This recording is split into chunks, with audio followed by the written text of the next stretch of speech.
3 yards left to grab here on 3rd down.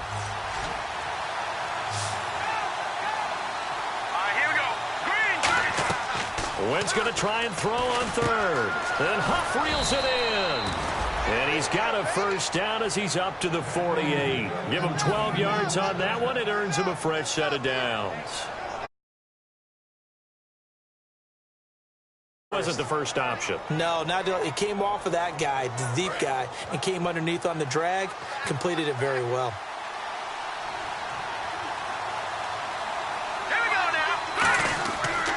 They'll run. It's Barner. Uses the stiff arm. And he's brought down. It'll go as a gain of 12. And that leads to a Philadelphia 1st. Anytime a team goes on the road, there's always that little bit of fear that maybe they can be affected by the hometown crowd. But this is where game planning really came into play. They talked about it all week. Go in there, establish yourselves. Well, that run right there, that slows down the crowd and gives them a lot of confidence. Throwing is Wentz. They'll try and set up the screen. It's complete. And the play goes for 19 yards. Gives him a new set of downs. Well, coaches always talk about finding balance on offense. I don't think you can get much more balance than this. Big-time run, big-time pass. A 1-2 combination. Looked pretty good. How about that? Let's see if they can continue to take that kind of a punch, though. First carry for the rookie, Wendell Smallwood. It's a pickup of 4, and it'll bring up 2nd down. And the tight end, Zach Ertz, is key in this offense as we get a look at the starters. Comes out of the factory known as Stanford, which keeps putting out tight ends. Zach Ertz, one of the better ones we've seen in recent years. On 2nd down, Smallwood. And they get to him quickly here as he stopped right around the 13. Give him 4 on the carry, and it'll make this a 3rd and about 2. The starters now defensively for Baltimore. Timmy Jernigan, play him over the nose, play him a defensive tackle, bounce him out to defensive end. Wherever you want to put him, Timmy Jernigan can play. And this will be play number 8 of the opening drive. It's 3rd and short. Looks like the defense in press coverage here. Wentz looking to throw on 3rd and 2. He dropped it. Couldn't hang on in the end zone. So no 6 points, incomplete. After all the preparation, all the practice, a play like that will actually break your heart. They had everything they wanted, just unable to complete it. In the end zone, a big-time drop. They'll run it now out of the gun. And he's got the 1st down as he gets it to the 8. It's a gain of 5. And the decision to go for it pays off. They've got a 1st and goal.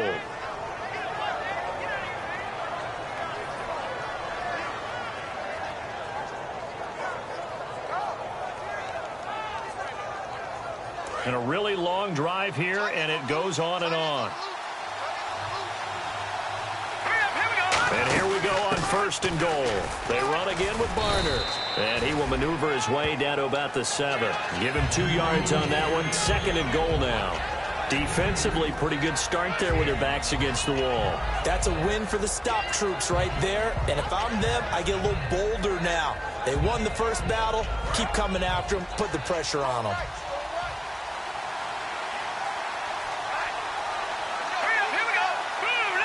And now it's 2nd and goal. They'll run it now out of the gun.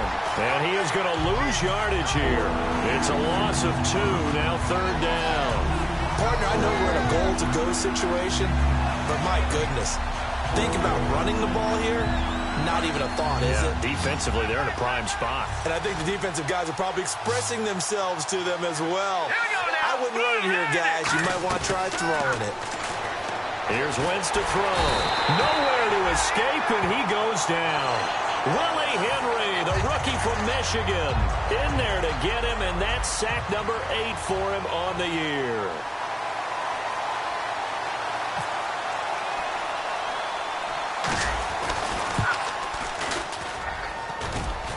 And it's off the crossbar. Oh, he couldn't even get it there. It's no good.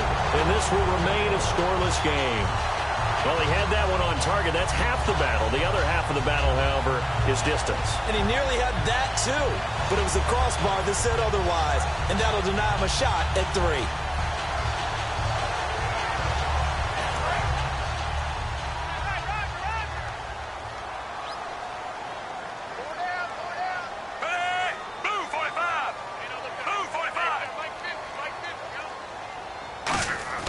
Now a play fake here on first down.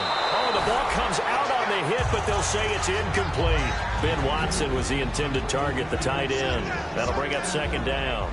This offense can be flashy at times, and a big reason for that is Perryman. I like the way you use the word big, because that's exactly what Brashad Perryman is. A big receiver with a ton of speed. Runs so well, yet that strength downfield really confounds defensive backs. Is it okay if I tell you I played against his dad in college? Well, I'm just impressed that you worked confounds into the broadcast. I'm impressed I'm still alive because I played against his dad in college. Partner, your thoughts on this D-line? I love a unit that can control the run and get after the passer. This is an all-around terrific defensive front. Hard to move the ball against them on the ground, and then when you want to throw it, look out. Here they come after the quarterback.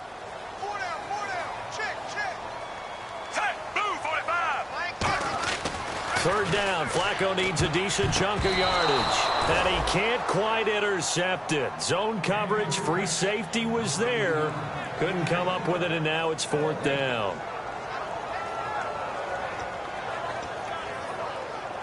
Now the longtime Raven punter, Sam Cook, on to punt it away.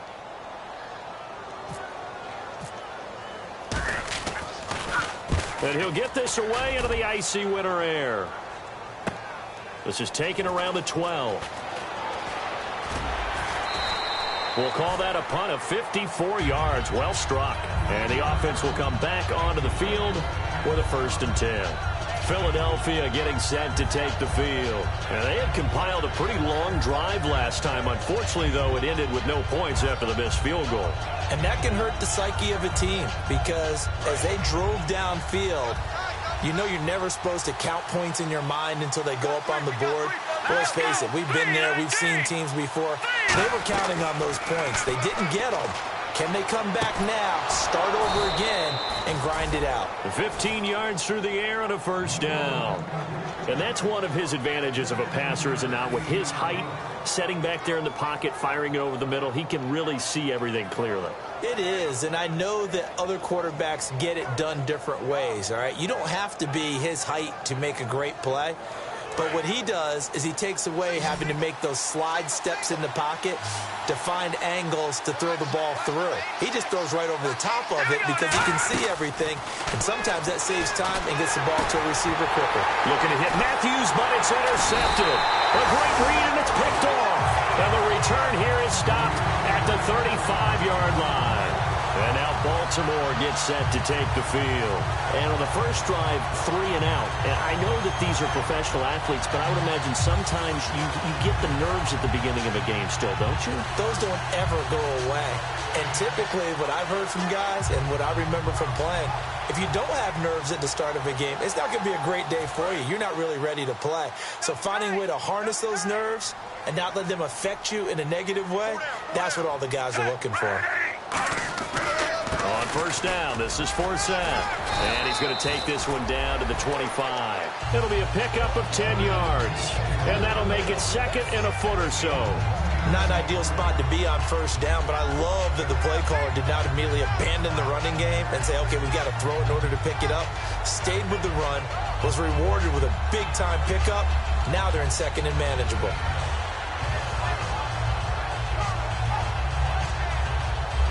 Second down following the run.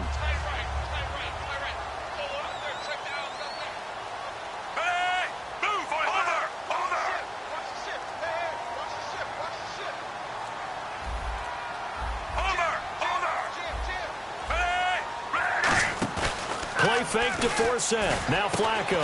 His throw caught right around the 6. A good pickup there at 22.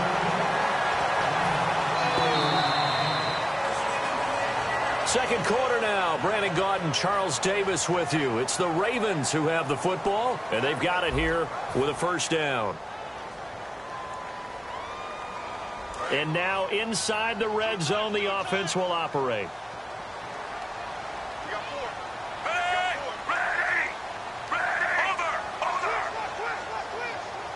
And the offense in a great spot. It's 1st and goal from the 3. And he goes backwards on this one. Losing yardage to the 7. That's going to go as a loss of 4, and it'll be 2nd down. Partner, we're into the second quarter, and I guess you can kind of look at it both ways. The offense, they've got to figure out what they're going to do because they haven't scored any points. But if you're the defense, you're feeling great about what you've got going on. The only concern you have, if you get to the half, what adjustments will the offense make to try to defeat you?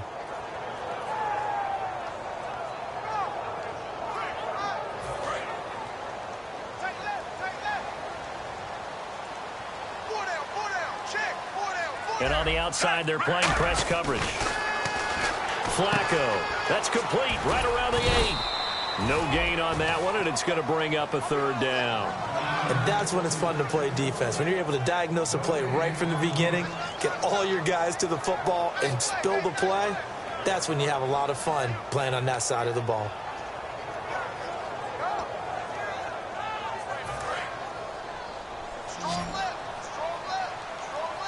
An extra defensive back on the field here for third and goal.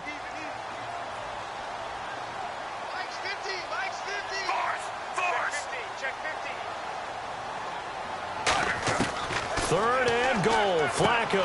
And he couldn't hang on to it through the contact. Incomplete.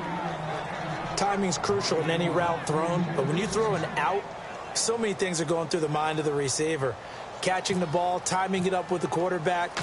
Are my feet going to get down inbounds? On that play, all those things going through his head might have caused him to drop it. So a bullet dodge there defensively. They surrender excellent field position on the kick return, but it winds up not costing him a thing. And that's a tough sequence of events from an offensive perspective. The inability to get first downs leads to the field goal try. And the inability to cash that in leads to nothing on the scoreboard. They'll run it now out of the gun. Looking for a cutback lane, but nothing there as he's met at the line of scrimmage. Elvis Dumerville there on the tackle. So nothing there. I don't know that that's all in the back, though. You got to look at blocking there, don't you? I would agree with that totally. At some point, they have to win at the point of attack. Instead, it was the defense getting it done again and holding them to no gain.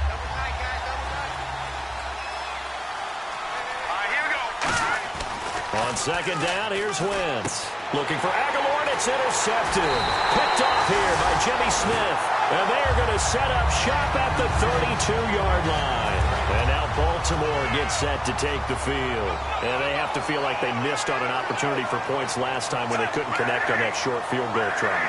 And no doubt about it, because they were counting on those points. In today's NFL, let's face it, that's really a chip shot, right? That's in